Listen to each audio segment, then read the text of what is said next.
अल्हम्दुलिल्लाह अल्हम्दुलिल्लाह नहमदुहु व नस्तईनुहु व नस्तगफिरुहु व नु'मिनु बिही व नतवक्कलु अलैहि व नऊज़ु बिल्लाहि मिन शुरूरि अनफुसिना व मिन सय्यिआति अअमालिना मन यहदिहिल्लाहु फला मुदिल्ल लहु व मन युद्लिलहु फला हादिय लहु व नशहदु अन ला इलाहा इल्लल्लाह वहदहु ला शरीका लहु व नशहदु अन्न सय्यिदना मुहम्मदन अब्दुहु व रसूलुहु अरसलहु बिल हक़्क़ि बशीरन व नज़ीरा अम्मा बअद क़ाल अल्लाहु तआला फ़िल क़ुरआनिल मजीद अऊज़ु बिल्लाहि मिनश शैतानिर रजीम बिस्मिल्लाहिर रहमानिर रहीम वमा खलक़्तुल जिन्न वल इंसा इल्ला लियअबुदून सदक़ल्लाहुल अज़ीम व सदक़ रसूलुहुन नबियुल अमीनुल करीम वक़ाल तआला फ़ी शअनि हबीबिही इन्नल्लाह व मलाइकतहु युसल्लूना अलन नबी या अय्युहल्लज़ीना आमनू सल्लू अलैहि व सल्लिमू तस्लीमा अल्लाहुम्मा सल्लि अला सय्यिदिना व शफ़ीना व नबियिना व मौलाना मुहम्मदिन व अला आलिहि व अस्हाबिहि व बारिक वसल्लिम।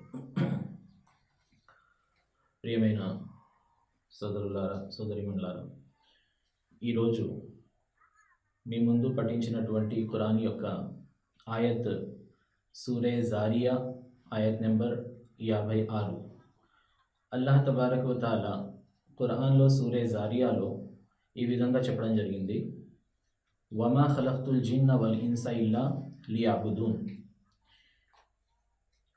నేను మనుషులను జిన్నులను కేవలం నా ఆరాధన కొరకై పుట్టించాను. అంటే అల్లాహ్ తబారక వ తఆలా మనుషులను జిన్నులను పుట్టించడానికి ముఖ్య ఉద్దేశం ఏంటి అనేది ఈ ఆయత్లో ప్రస్తావించడం జరిగింది. మొట్టమొదటిగా ఈ టాపిక్ని ఎంచుకోవడానికి కారణం ఏమిటి అంటే, ముందుగా మనం అసలు ఈ ప్రపంచంలోకి ఎందుకు వచ్చాము, మనల్ని పుట్టించిన ఆ దేవుడు ఏ కారణం చేత పుట్టించాడు, ఏ పర్పస్ కోసం మమ్మల్ని ఈ ప్రపంచంలో తీసుకొచ్చాడు అనేది మనం అర్థం చేసుకోవాల్సిన అవసరం ఉంది. ముఖ్యంగా చూసినట్లయితే ఈరోజు మన ముస్లింలలో కూడా చాలామంది ఇస్లాం అంటే కేవలం నమాజ్కి పరిమితం అయిపోవడం, లేదా దాన ధర్మాలకు పరిమితం అయిపోవడం, లేదా బాహ్యంగా కనిపించేటటువంటి రూపురేఖలను మార్చుకోవడంలో పరిమితమైపోవడం, లేదా డబ్బులుంటే హజ్ చేయడం, ఉమ్రా చేయడం, ఈ విధంగా కొన్ని వారికి ఏమైతే అనువుగా అనిపిస్తున్నాయో లేక కేవలం ఏమైతే అర్థమవుతున్నాయో వాటినే పూర్తి ఇస్లాం అని అర్థం చేసుకొని, అసలు నిజంగా అల్లాహ్ మనతో ఏం కోరుకుంటున్నాడు, నిజంగా అల్లాహ్ ఖురాన్లో మన గురించి ఏం ప్రస్తావించాడు అనే విషయాలను తెలుసుకోవాలి అనేది కూడా ముఖ్యమైనది లేదు, తెలుసుకోవాల్సిన అవసరం లేదు అని ఆలోచన చాలా ముస్లింలలో ఉంది. కాబట్టి అదే కారణం చేత మొట్టమొదటిగా నేను ఈ ఆయత్ని ప్రస్తావించడం ఇక్కడ జరిగింది. దీని ద్వారా ముందుగా ఒక మనిషిగా మనం అసలు ఎందుకు పుట్టాము అనే ప్రశ్నకు మనం సమాధానం తెలుసుకున్నట్లయితే, తరువాత ఆ పుట్టినటువంటి కారణం మనకు తెలిసిన తర్వాత ఏ విధంగా దాన్ని ఆచరణలో పెట్టుకోవాలి అనేది అది నెక్స్ట్ స్టెప్ అన్నమాట. సో రండి, ముందుగా మనం ఈ చదివినటువంటి ఆయత్ని ఇంకొంచెం క్లుప్తంగా అర్థం చేసుకోవడానికి ప్రయత్నిద్దాము. ఖురాన్లో సూరే జారియాత్లో ఆయత్ నెంబర్ 56 అల్లాహ్ ప్రస్తావించినటువంటి వాక్యం ఏమిటి అంటే, వమా ఖలక్తుల్ జిన్న వల్ ఇన్సా, నేను మనుషులను జిన్నులను పుట్టించాను ఇల్లా లియఅబుదూన్, కేవలం నా ఆరాధనకై, కేవలం నా ఆరాధన కోసమే పుట్టించాను. దేవుడు అంటే అల్లాహ్ కేవలం మనుషులను జిన్నులని పుట్టించలేదు. ఈ ప్రపంచంలో ఉన్న జీవరాశులన్నీ మనకు కనిపిస్తున్నటువంటి ఏమైతే ఈ ప్రపంచంలో సూర్యుడు కానీ, ఈ విశ్వంలో సూర్యుడు కానీ, ఇతర ప్లానెట్స్ కానీ, మనకు తెలిసినంత ఏమేమైతే ఉన్నాయో వీటన్నిటిని దేవుడు పుట్టించింది తన ఆరాధనకై కాదు. పుట్టించాడు దేవుడు, అందరినీ పుట్టించాడు, సమస్త లోకాన్ని, అందులో ఉండే జీవరాశుల్ని, అందులో ఉండే వస్తువులని, ప్రాణులను అన్నిటినీ పుట్టించాడు. కానీ కేవలం ఇద్దరి పేరు తీసుకున్నాడు. ఆ ఇద్దరు ఎవరు అంటే మనుషులు, జిన్నులు. అంటే పశువులను అల్లాహ్ తన ఆరాధనకే పుట్టించలేదు. అలాగే రాళ్ళు, నీరు, సముద్రం, అలాగే మనకు కనిపిస్తున్నటువంటి ఈ సమస్త లోకంలో ఏమైతే కనిపిస్తున్నాయో అల్లాహ్ తప్ప మరేమైతే మనకి అల్లాహ్ పుట్టించినటువంటి ఈ క్రియేచర్ ఏమైతే మనకు కనిపిస్తుందో దీనన్నిటిని అల్లాహ్ తబారక వ తఆలా తన ఆరాధనకై పుట్టించలేదు. ఇందులో కేవలం ఇద్దరిని మాత్రమే తన ఆరాధనకై పుట్టించాడు. ఆ ఇద్దరు ఎవరు అంటే మనుషులమైనటువంటి మనము మరియు జిన్నులు. జిన్నుల్ని అల్లాహ్ తబారక వ తఆలా అగ్నితో పుట్టించాడు, మనుషుల్ని మట్టితో పుట్టించాడు.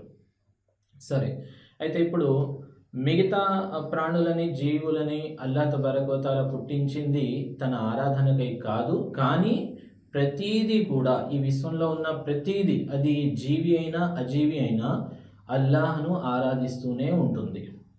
అల్లాహ్ను ఆరాధిస్తూనే ఉంటాయి. అవి ప్రాణం కలిగినటువంటి జీవరాశులైనా, ప్రాణం లేనటువంటి రాళ్ళు రప్పలైనా, నీరైనా అల్లాహ్ను ఆరాధిస్తూనే ఉన్నాయి. కానీ ఎవరు ఆరాధించట్లేదు అంటే మనుషుల్లో కొంతమంది, జిన్నుల్లో కొంతమంది అల్లాహ్ను ఆరాధించట్లేదు. ఎందుకంటే వాళ్ళు ఆరాధించడం అనేది అసలు ఏంటి, దేన్ని ఆరాధించడం అంటారు, ఎవరిని ఆరాధించాలి, ఎటువంటి జ్ఞానం లేనందువల్ల వాటిని వీళ్ళు ఆరాధించాలి అనే ఆలోచన కూడా వాళ్ళకి రావట్లేదు. సో ప్రస్తుతానికి మనం ఈరోజు ఉన్నటువంటి ఈ సమయంలో ఈ ఆయత్ గురించి కొంచెం తెలుసుకోవడానికి ప్రయత్నిద్దాము. ఆయత్ గురించి అల్లాహ్ తబారక వ తఆలా అంటున్నారు, నేను మనుషులను, జిన్నులను కేవలం నా ఆరాధనకై పుట్టించాను. అయితే ఒకటి, ఇప్పుడు ఇందులో తెలుసుకోవాల్సిన పదం ఏమిటి అంటే ఆరాధన అంటే ఏంటి. ఇంకో అర్థంగా చెప్పాలంటే పూజకై, పూజించడానికి. అల్లాహ్ మమ్మల్ని పుట్టించాడు దేనికి? అల్లాహ్ని పూజించడానికి. అయితే ఇక్కడ ఒక పదం అల్లాహ్ ఉపయోగించాడు. ఆ పదం ఏమిటి అంటే ఇల్లా. ఇల్లా అంటే నా ఆరాధన కొరకై, కేవలం. ఇలా అంటే కేవలం దానికోసమే, ఇంకా వేరే పని ఏమీ చేయకూడదు. వేరే పని ఏమీ చేయకూడదు అంటే వేరే పని కోసం పుట్టించనే లేదు. ఉదాహరణకు మనం ఇప్పుడు నేను మాట్లాడుతున్నాను, ఈ మాట్లాడడం కనుక ఆరాధన కాకపోతే దీనికోసం పుట్టించలేదని దాని అర్థం.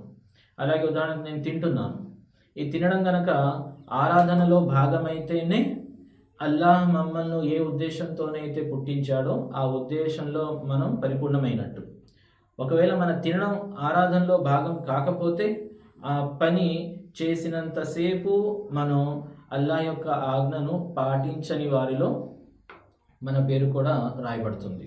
కాబట్టి ఆరాధన అంటే ఏంటి ముందు ఇక్కడ మనం తెలుసుకునే ముందు ఈ వాక్యం ఏమైతే ఖురాన్లో ఉందో దీని గురించి హజరత్ ఇబ్నే అబ్బాస్ రదియల్లాహు అన్హు వారు ఈ వాక్యాన్ని ఒక మాటలో క్లుప్తంగా వివరించడం జరిగింది. ఇతను వివరణ అనేది చాలా తఫ్సీర్, ఖురాన్ యొక్క ఎక్స్ప్లెనేషన్ ఇచ్చే పుస్తకాలను తఫ్సీర్ అంటారు. తఫ్సీరే తబరి, తఫ్సీరే ఇబ్నే కసీర్, తఫ్సీరే కుర్తుబీలో ఇతని యొక్క వాక్యాన్ని జోడించి చెప్పడం జరిగింది. ఆ వాక్యం ఏంటి, ఏమన్నారు హజరత్ ఇబ్నే అబ్బాస్ రజియల్లాహు అన్హు వారు ఈ వాక్యం గురించి ఏమన్నారంటే, ఇక్కడ అల్లాహ్ ఏమైతే అంటున్నారు, వమా ఖలక్తుల్ జిన్న వల్ ఇన్సా ఇల్లా లియఅబుదూన్, జిన్నులను మనుషులను నా ఆరాధన కొరకై పుట్టించాను, కేవలం నా ఆరాధనకే పుట్టించాను అని పదం ఉపయోగించారు కదా. యాబుదూన్ అంటే లి యారిఫూన్. యారిఫూన్ అంటే కేవలం నన్ను అర్థం చేసుకోవడానికి మాత్రమే పుట్టించాను అని అర్థం. జిన్నులను మనుషులను నన్ను తెలుసుకోవడానికి. యారిఫూన్ అంటే ఏదైనా ఒక విషయం గురించి విషయ జ్ఞానం, పరిజ్ఞానం పొందడాన్ని యారిఫూన్ అంటాము. ఆరఫ యారిఫు అంటే ఏదైనా ఒక విషయం గురించి తెలుసుకోవడం. అంటే అల్లాహ్ మనుషుల్ని, జిన్నులని ఎందుకు పుట్టించాడు అంటే అల్లాహ్ గురించి తెలుసుకోవడానికి. అల్లాహ్ గురించి తెలుసుకోవడానికి మాత్రమే పుట్టించాను అని దేవుడు అన్నాడు. మరి అల్లాహ్ గురించి తెలుసుకోవడానికి మాత్రమే పుట్టించారు అంటే దాని అర్థం ఏంటి? అల్లాహ్ని ఆరాధించకూడదనా? తెలుసుకోవడం, ఆరాధించడం వేరువేరా లేక ఒకటేనా?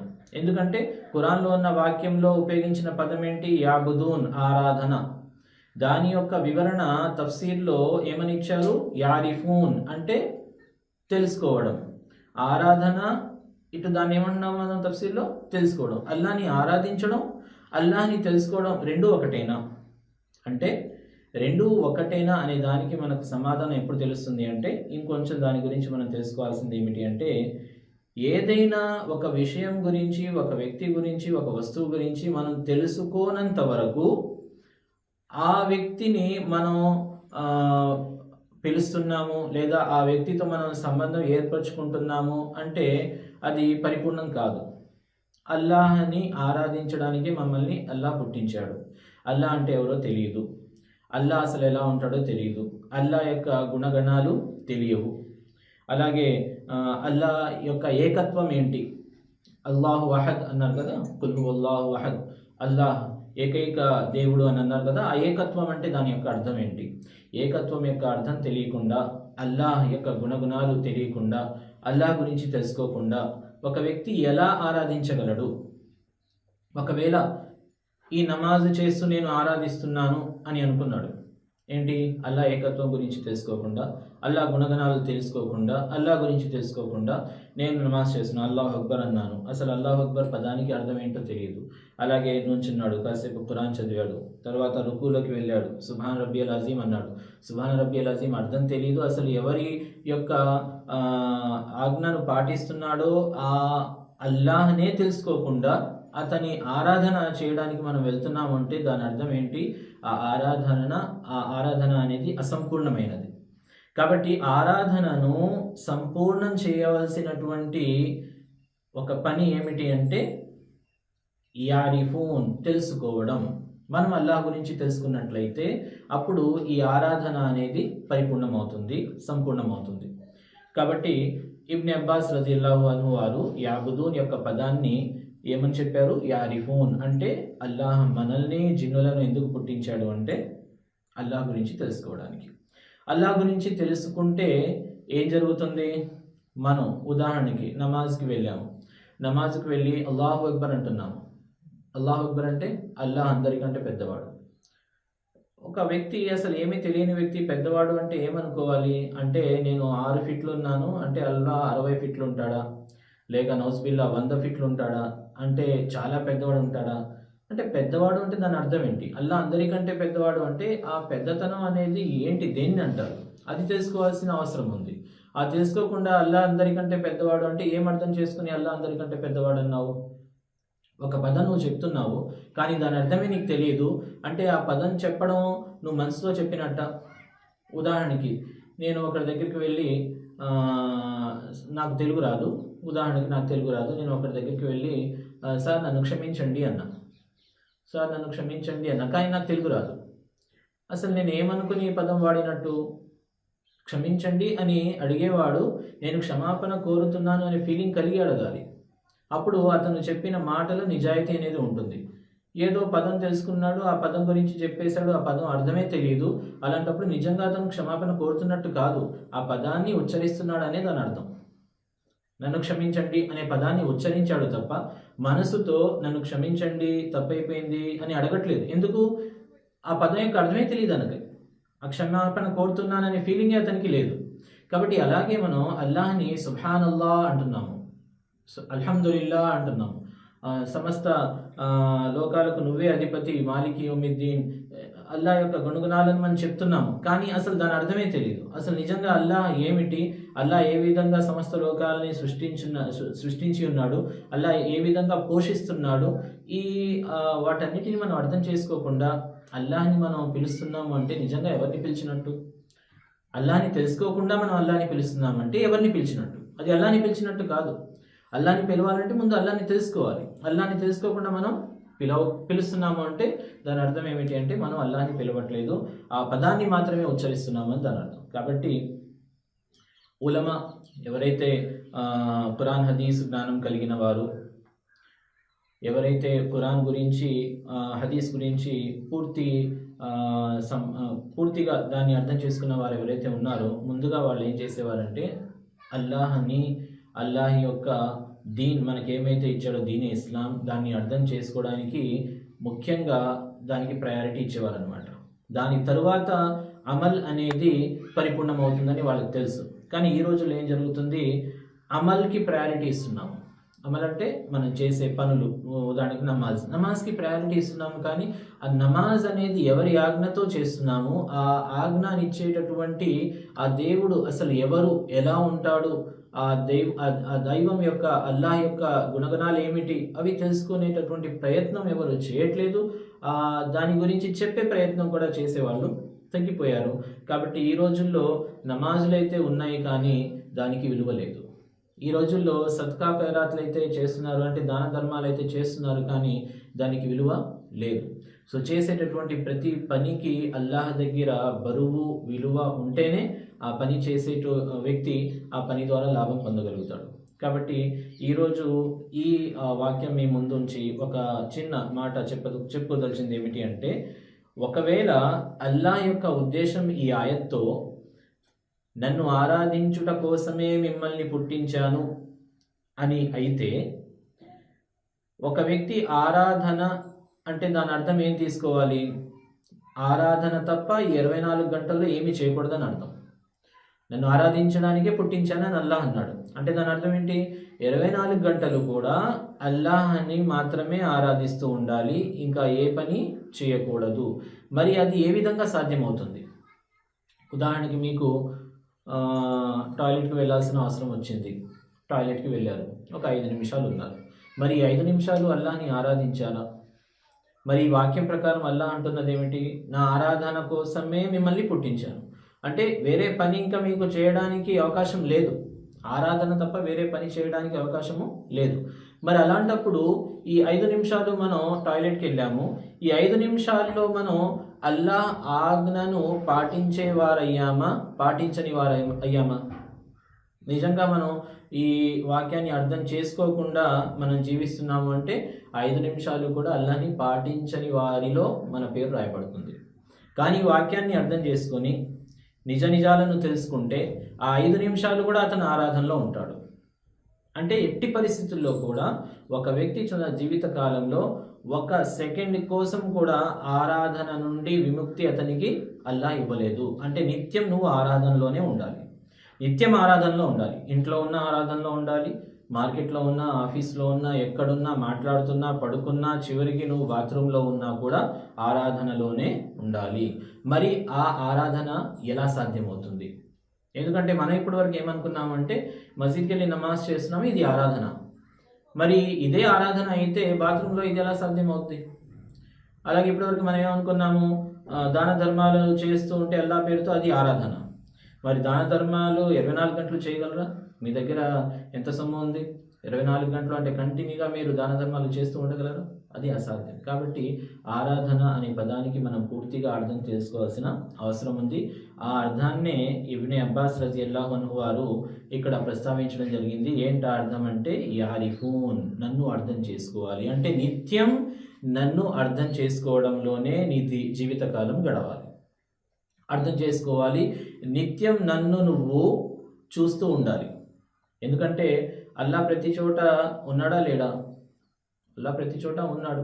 అల్లాహ్ లేనటువంటి ప్రదేశమే లేదు, అల్లాహ్ విననటువంటి శబ్దమే లేదు, అల్లాహ్ చూడనటువంటి ప్రదేశమే లేదు. అల్లాహ్ ప్రతి ప్రాంతంలో, ప్రతి ప్రదేశంలో, అల్లాహ్ ప్రతి చోట ఉన్నాడు. మరి అల్లాహ్ను మనం తెలుసుకుంటే మనం దానికి అనుగుణంగా నడుచుకోవడమే అది ఆరాధన. అల్లాహ్ని మనం పూర్తిగా తెలుసుకున్న తరువాత మనం ఖాళీగా కూర్చున్నాము అంటే నమాజ్ సమయం కాదు, నమాజ్ చేయట్లేదు, రంజాన్ నెల కూడా కాదు, ఉపవాసం ఉండట్లేదు, అలాగే దాన ధర్మాలు కూడా చేయట్లేదు, అలా కూర్చున్నాము. మరి ఖాళీగా కూర్చున్న వ్యక్తి అల్లాహ్ గురించి తెలుసుకున్న వ్యక్తి ఉంటే, అల్లాహ్ గురించి తెలుసుకున్న వ్యక్తిని మనం ఆరిఫ్ అంటాము. ఆరిఫ్ అంటే జ్ఞానం కలిగిన వ్యక్తి. ఏ జ్ఞానం? అల్లాహ్ గురించి జ్ఞానం కలిగినటువంటి వ్యక్తి. ఆ ఆరిఫ్ అనేటటువంటి వ్యక్తి ఎవరైతే అల్లాహ్ గురించి తెలుసుకున్నాడో అతను ఇలా కూర్చున్నాడు, ఏం చేయట్లేదు, పెదాల నుంచి మాట కూడా రావట్లేదు, అలా జస్ట్ అలా కూర్చున్నాడు అంతే. అలా కూర్చోవడం కూడా ఆరాధనలోనే పరిగణించబడుతుంది. ఎందుకంటే అతను కూర్చున్నదే మనకు కనబడుతుంది, కానీ నిజానికి అతను ఆ చూపులో కూడా ఒక అల్లాహ్ పుట్టించినటువంటి ఏదైనా ఒక జీవిని చూసి వెంటనే అతను ఏమంటాడు అంటే ఇది అల్లాహ్ ద్వారా పుట్టించబడినటువంటి జీవి, ఇది నడుస్తుంది అంటే అల్లాహ్ యొక్క కువ్వత్తో, అంటే అల్లాహ్ యొక్క బలంతోనే ఇది నడుస్తుంది. ఒకవేళ మనం ఎదుటి వ్యక్తిని మాట్లాడుతూ విన్నాము, అతను మాట్లాడుతున్నది కూడా అతని సొంత కువ్వత్తో లేదా అతని సొంత బలంతో మాట్లాడటం లేదు. అతను దేంతో మాట్లాడుతున్నాడు? అల్లాహ్ ప్రస్తావించినటువంటి, అల్లాహ్ ఇచ్చినటువంటి ఏమైతే అతనికి శబ్దం ఇచ్చాడో, బలం ఇచ్చాడో, జీవం ఇచ్చాడో ఆ జీవంతోనే అతను మాట్లాడుతున్నాడు. ఈ విధంగా మన చూపులో కూడా ఏముంది? ఆరాధన ఉంది. మనం వినేటటువంటి శబ్దంలో కూడా ఏముంది? ఆరాధన ఉంది. అలాగే మనం పడుకున్నప్పుడు ఏ విధంగా ఆరాధిస్తాము?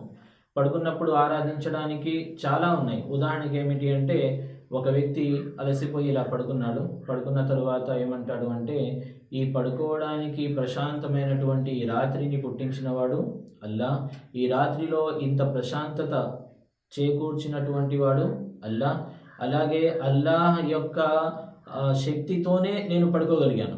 అల్లాహ్ ఆ శక్తి నాకు ప్రసాదించకపోతే నేను పడుకోలేను. అంటే పడుకున్నంతసేపు అల్లాహ్ ద్వారా ప్రసాదింపబడినటువంటి ఆ శక్తిని ఊహించుకుంటూ ఉంటే అతను ఆరాధనలో ఉన్నట్టే.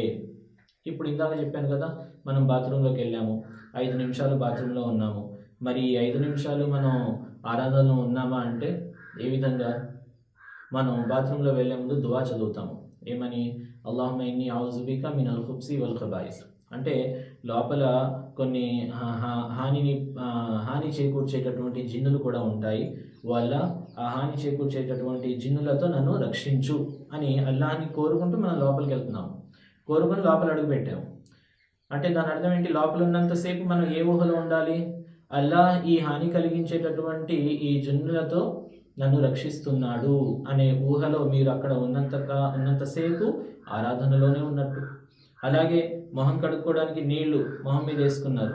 ఈ నీటిని పుట్టించింది అల్లాహ్. మన ముఖం మీద ఉన్నటువంటి ఈ మలినాలను, ఈ చెడును దూరం చేయడానికి, మనల్ని మనం శుభ్రపరచుకోవడానికి అల్లాహ్ ఎంత మంచి సౌకర్యం మనకు కల్పించాడు అనే ఊహతో మనం మొహం కడుక్కుంటున్నాము. అలా కడుక్కోవడం కూడా ఏమైంది? ఆరాధన అయింది. ఈ విధంగా నిత్యం ఒక వ్యక్తి అల్లాహ్ గురించి తెలుసుకున్నట్లయితే, అల్లాహ్ ఏ విధంగా మనల్ని పోషిస్తున్నాడు, అల్లాహ్ ఏ విధంగా మమ్మల్ని పుట్టించి వదిలేయలేదు, ప్రతి క్షణం మన అవసరాలను అడగకుండానే తీరుస్తున్నాడు అనే ఆలోచనలో నిత్యం ఒక వ్యక్తి ఇలాగా జీవితం కొనసాగిస్తూ ఉంటే అతను నిత్యం ఆరాధనలోనే ఉన్నట్టు. అప్పుడు ఈ వాక్యం యొక్క అర్థం పరిపూర్ణమవుతుంది. అప్పుడు ఈ వాక్యంకు అనుగుణంగా ఒక వ్యక్తి తమ జీవితాన్ని నడుపుకోగలుగుతాడు. ఒక వ్యక్తి కనుక ఈ విషయాన్ని తెలుసుకోలేదు అంటే అప్పుడు ఏంటి దాని అర్థం? ఆ వాక్యానికి అనుగుణంగా అతను జీవించనట్టే. అంటే అల్లాహ్ యొక్క ఆజ్ఞ పాలనలో అతను విఫలమైనట్టు. మనమందరూ అల్లాహ్ యొక్క ఆజ్ఞ పాలనలోనే జీవించాలి. మరి ఈ ఆజ్ఞ పాలనలో జీవించాలి అంటే నిత్యం అతని ఆరాధనలో ఉండాలి. నిత్యం ఆరాధన అంటే ఇప్పుడు నేను చెప్పినటువంటి అల్లాహ్ గురించి తెలుసుకున్న వ్యక్తి నిత్యం ఆరాధనలో ఉండగలడు. కానీ అల్లాహ్ గురించి తెలుసుకోని వ్యక్తి 5 పూట్ల నమాజ్లో మాత్రమే ఆరాధనలో ఉంటాడు, లేదా దాన ధర్మాలు చేసేటప్పుడు మాత్రమే ఆరాధనలో ఉంటాడు, లేదా ఏమైనా తస్బీ సుబ్హానల్లాహ్ అల్హమ్దులిల్లాహ్ అల్లాహు అక్బర్ చేసేటప్పుడు మాత్రమే ఆరాధనలో ఉంటాడు, లేదా రంజాన్ నెలలో ఉపవాసం ఉన్నప్పుడు మాత్రమే ఆరాధనలో ఉండగలుగుతాడు. మిగతా సమయాల్లో హజ్ చేసేటప్పుడు కాసేపు ఆరాధనలో ఉంటాడు, ఉమ్రా చేసినప్పుడు కాసేపు ఆరాధనలో ఉంటాడు, లేదా అల్లాహ్ వాక్యాలను ఇప్పుడు నేను చెప్తున్నట్టు ఒకరికి చెప్తున్నంతసేపు ఆరాధనలో ఉంటాడు. మిగతా సమయాల్లో ఆరాధనలో ఉండాలి అంటే అతను ఏం చేయాలి? కాబట్టి ఆరాధనలో నిత్యం ఉండాల్సిందే. ఒక్క ఆయత్తో కూడా మనం ఈ మాటను నిరూపించలేము. ఏమని? లేదు ఆరాధన అనేది కాసేపు చేసేటటువంటి పనే. మిగతా సమయాల్లో ఒక వ్యక్తి తమ అవసరాలకు అనుగుణంగా తమకిష్టం వచ్చినట్టు ఉండవచ్చు అంటే మరి అది ఆరాధన అవదు. ఈ వాక్యాన్ని పూర్తిగా మనం పరిపూర్ణంగా దీని యొక్క పాలన మన జీవితంలో రావాలి అంటే తప్పనిసరిగా దీని యొక్క అర్థం మనం ఏం తీసుకోవాలి? ఆరాధన అంటే అర్థం ఏంటి? యారిఫూన్ అంటే అల్లాహ్ను నిత్యం తెలుసుకుంటూ ఉండాలి. నిత్యం అల్లాహ్ తాలాను తెలుసుకోవడానికే అల్లాహ్ మమ్మల్ని పుట్టించాడు, మనతో పాటు జిన్నులను కూడా పుట్టించాడు. కాబట్టి నిత్యం తెలుసుకోవడం అనేది మన కర్తవ్యం. ఆ తెలుసుకునేటటువంటి జ్ఞానంతో ఏం పుడుతుంది మనలో? మొట్టమొదటిగా అల్లాహ్ యొక్క ఏకత్వాన్ని అర్థం చేసుకోగలం. ఇవన్నీ ప్రస్తుతం ఈ ఒక్క సిట్టింగ్లో మనం ఇవన్నీ చెప్పలేము. కానీ ముఖ్యంగా ఒక చిన్న అవుట్లైన్ అనేది నేను ఇక్కడ ఇవ్వడం జరుగుతుంది అర్థం చేసుకోవడానికి. అసలు మనల్ని పుట్టించింది దేనికి అల్లా, అలాగే ఆ పుట్టించడానికి కారణంలో ఏమైతే అల్లా ప్రస్తావించిన ఈ వాక్యం ఉందో ఆ వాక్యానికి అనుగుణంగా మనం జీవిస్తున్నామా లేదా అనేది మన జీవితంలో మనం చూసుకోవాల్సిన అవసరం ఉంది. ఒకవేళ అనుగుణంగా జీవించట్లేదు అంటే మరి ఆ వాక్యానికి అనుగుణంగా జీవించడానికి మనం ఎటువంటి చర్యలు తీసుకోవాలి అంటే దాన్ని ఇక్కడ ఈ రోజు యొక్క ఈ మజ్లిస్లో మీకు చెప్పడం జరిగింది. ఏమిటది? నిత్యం ఆరాధనలో ఉండాలి అంటే ఏం చేయాలి?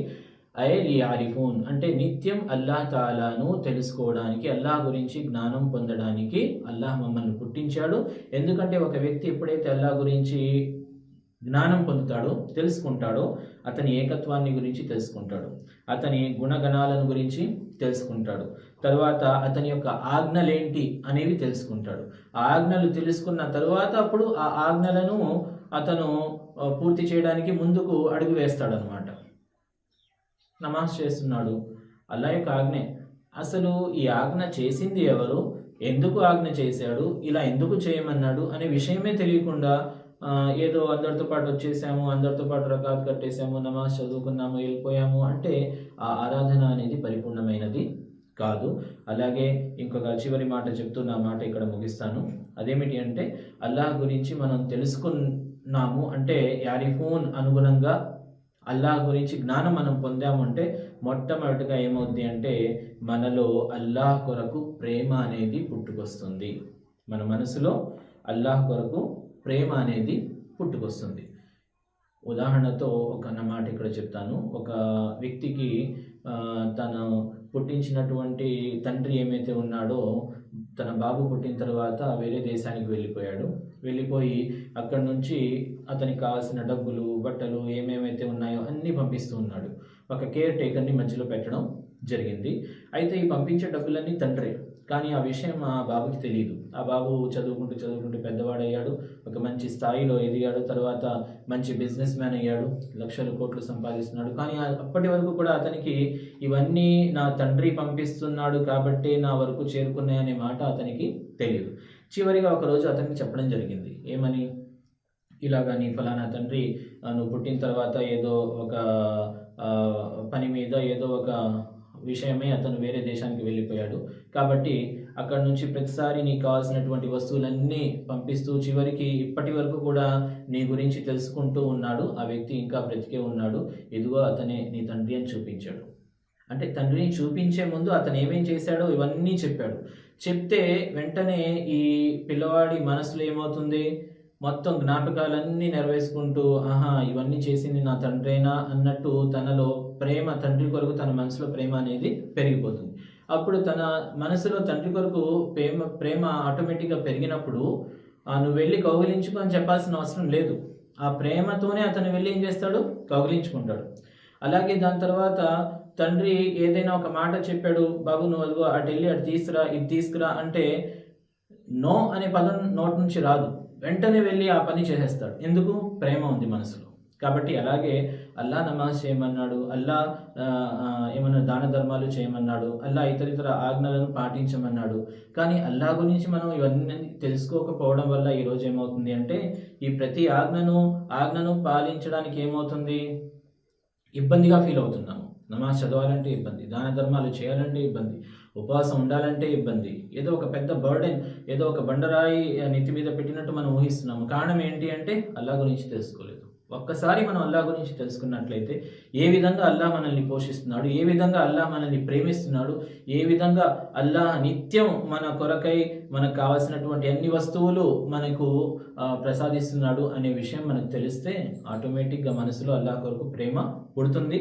ఆ ప్రేమ తరువాత అల్లాహ్ యొక్క శక్తి ఏంటి, అల్లా యొక్క శక్తి సామర్థ్యాలు ఏంటి అనేది తెలుసుకుంటే దాని తర్వాత మన మనసులో ఏమవుతుంది? దైవ భయం కూడా పుట్టుకొస్తుంది. ఒకవైపు ప్రేమ కూడా పుట్టుకొస్తుంది, ఒకవైపు దైవ భయం కూడా పుట్టుకొస్తుంది. అల్లా చెప్పాడు, షరాబ్ తాగొద్దు అంటే మద్యం తాగొద్దు, జినా చేయొద్దు అంటే నీకు మద్యం తాగాలనిపిస్తుంది, జినా చేయాలనిపిస్తుంది, కానీ అంతలోనే అల్లా యొక్క శక్తి సామర్థ్యాలు నీకు గుర్తుకొస్తున్నాయి. అల్లా తలుచుకుంటే ఒక్క క్షణంలో నన్ను ఏం చేసేయవచ్చు? ఇలా నుంచుని ఉన్నాను కదా, అల్లా ఆజ్ఞతో ఒక్క క్షణంలో నేను కింద పడిపోవచ్చు. అంటే నా కాళ్ళు చేతులు పడిపోవడానికి ఒక క్షణం పట్టదు. అన్ని శక్తి సామర్థ్యాలు నా అల్లా దగ్గర ఉన్నాయి. అల్లా ఆజ్ఞ ఇది, కాబట్టి అల్లా ఆజ్ఞను నేను పాటించాలి అనేటటువంటి దైవ భయం కూడా మనసులో పుట్టుకొస్తుంది. అల్లా గురించి జ్ఞానం పొందిన వ్యక్తికి ఏమేమి వస్తున్నాయి? ప్రేమ, అల్లాహ్ కొరకు మనసులో ప్రేమ పుట్టుకొస్తుంది, అల్లాహ్ కొరకు మనసులో దైవ భయం పుట్టుకొస్తుంది. దాని తర్వాత అతను ఏమైపోతాడు? ఒబీడియంట్ టు అల్లాహ్, అల్లాహ్ యొక్క ఆజ్ఞ పాలనకు అతను విధేయతగా నిలుస్తాడంట. అంటే అల్లాహ్ యొక్క ఆజ్ఞ పాలనను అతను తన జీవితంలో ఏ విధంగా తీసుకొస్తాడు అంటే, చెప్పిన మాట చేయడం, ఏదైతే చేయొద్దని చెప్పాడో ఆగిపోవడం అనేది తనకు అలవాటుగా మారిపోతుంది. ఒకప్పుడు ఏదో తెలియకుండా చేసేవాడు, కానీ ఇప్పుడు ప్రేమతో చేస్తున్నాడు, కానీ ఇప్పుడు దైవ భయంతో చేస్తున్నాడు. ఈ ప్రేమతో చేసేటటువంటి ఆరాధన, ఈ దైవ భయంతో చేసేటటువంటి ఆరాధన, ఇవే అల్లాహ్ దగ్గర అత్యంత విలువైన ఆరాధనగా నిలుస్తుంది. కానీ ప్రేమ లేదు, దైవ భయం లేదు, ఏదో చేయమన్నాడు చేస్తున్నాము, ఇష్టం వచ్చినప్పుడు చేస్తున్నాము, లేదంటే వదిలేస్తున్నాము. ఇటువంటి ఆరాధనలు అల్లాహ్ దగ్గర ఇలా ఊదితే దూది ఎలా ఎగిరిపోద్దో, రేపు ఖియామత్ తరువాత మన అమల్ నామా ఏం చేస్తారు? మీజాన్లో ఇలాగా తూకంలో పెట్టి కొలుస్తారు కదా, ఎన్ని మంచి పనులు చేశాడు, ఎన్ని చెడ్డ పనులు చేశాడు. అప్పుడు చేసిన ఈ మంచి పనులన్నీ అక్కడ పెడతారు కదా, అలా ఊదితే దూది ఎలా ఎగిరిపోద్దో అలా ఎగిరిపోద్ది. కారణం ఏంటి? ఇవన్నీ ఏం తెలుసుకోకుండా చేశాడు. మనసులో అల్లాహ్ కొరకు ప్రేమ లేకుండా చేశాడు, మనసులో అల్లాహ్ కొరకు దైవ భయం లేకుండా ఈ పనులన్నీ ఆరాధనలు చేసి ఏమనుకున్నాడంటే, నేను చాలానే చేస్తాను, చాలా సంపాదించాను, కాబట్టి ఆఖిరత్లో నేను భయపడాల్సిన అవసరం లేదు, జన్నత్ నాకు గ్యారంటీగా దొరుకుతుంది అనే ఉద్దేశంలో మనిషి ప్రస్తుతం జీవిస్తున్నాడు. కాబట్టి అల్లాహ్ తబారక వ తఆలా ఈ ఆయత గురించి, ఈ వాక్యం గురించి ఇక్కడ ప్రస్తావించడానికి ముఖ్య కారణం ఏంటి అంటే, ఓ మనిషి, ముందు నువ్వు తెలుసుకో ఎందుకు పుట్టించావు, ఎందుకు పుట్టించబడావు అనేది నువ్వు తెలుసుకో. ఆ తెలుసుకున్న తర్వాత ఆ ఉద్దేశాన్ని, అల్లాహ్ ఏ ఉద్దేశంతో అయితే నిన్ను పుట్టించాడో ఆ ఉద్దేశాన్ని పరిపూర్ణంగా నువ్వు నీ జీవితంలో తీసుకురావడానికి ప్రయత్నించు. అది ఎలా ప్రయత్నించాలి? అల్లాహ్ కొరకు, అల్లాహ్ యొక్క జ్ఞానాన్ని, అల్లాహ్ గురించి తెలుసుకోవడానికి మనం నిత్యం ప్రయత్నిస్తూ ఉండాలి.